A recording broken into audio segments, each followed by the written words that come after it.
आज ईद उल अजहा की जम्मू कश्मीर समेत मुल्क भर में मनाई जा रही है। इस्लाम की दो अहम ईदें हैं, एक ईद उल अजहा है और जिलहज की 10 तारीख को ईद उल अजहा पूरी दुनिया के मुसलमान मनाते हैं। इस मौके पर मस्जिदों में नमाज के लिए खास एहतिमाम किए गए हैं। ईद उल अजहा में मुसलमान एक दूसरे को मुबारकबाद देते हैं, नए कपड़े पहनते और पूरे जोश खरोश के साथ लजीज पकवान तैयार किए जाते हैं। ईद उल अजहा सैयदना इस्माइल अलैहिस्सलाम की कुर्बानी की याद में मनाई जाने वाली ईद है। दरअसल अल्लाह रब्बुल इज्जत ने अपने बंदे सैयदना इब्राहिम खलीलुल्लाह का इम्तिहान लिया और उनको ख्वाब में हुक्म दिया कि वो अपने बेटे को अल्लाह की राह में ज़बह कर दें।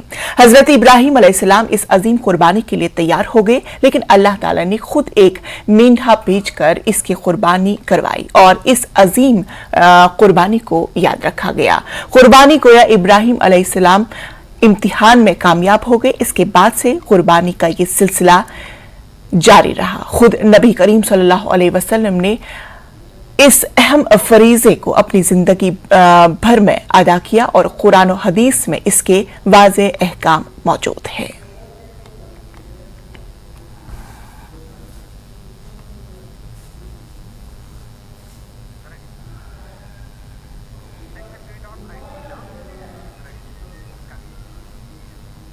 वज़ीर-ए-आज़म नरेंद्र मोदी ने ट्वीट के जरिए तमाम मुसलमानों को मुबारकबाद दे दी। उन्होंने दुआ की है कि ये दिन सभी की जिंदगी में खुशहाली और अमन लाए, इत्तेहाद और भाईचारा बरकरार रहे। साथ ही रमन भल्ला और वकार सुलवानी ने भी ट्वीट करके तमाम लोगों को ईद उल अजहा की मुबारकबाद दी और नेक ख्वाहिशात का इजहार किया।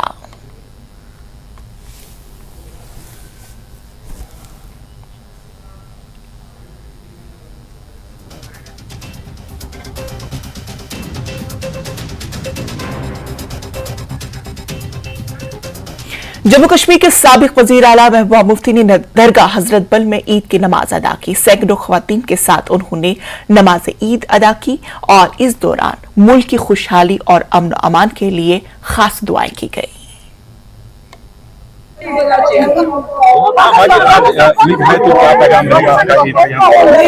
हम अपनी तरफ से सारे जो अहले इस्लाम हैं उनको इस ईद की मुबारकबाद देते हैं और अल्लाह ताला से दुआ करते हैं जो कुर्बानी दी सब लोगों ने इस वक्त इस ईद के मौके पे उसको कबूल फरमाए, हमारे गुनाहों को माफ फरमाए और जिस मुश्किलात में जम्मू कश्मीर इस वक्त फंसा हुआ है इस मुश्किल दौर से हमें बाइज्जत तरीके से बाहर निकाले।